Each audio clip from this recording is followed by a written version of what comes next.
Hello everyone, welcome back to Data Engineers Academy. Let's begin today's video.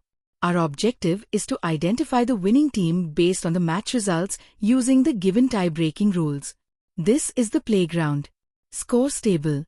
It contains the match underscore ID, first underscore team, second underscore team score, and match underscore host columns. Here is the SQL query that solves this problem. Now, let's switch to Snowflake and implement the solution. First, I'll create table using the create table statement. Next, I'll insert the data into the table using the insert into statement. Now, let's understand the query. First, we calculate the total wins, goal difference, and away goals for both teams. Then, the case expression compares these values and returns the winning team. Now let's execute the SQL query and check the output. As you can see the console, the output displays the winning team after applying all the given conditions.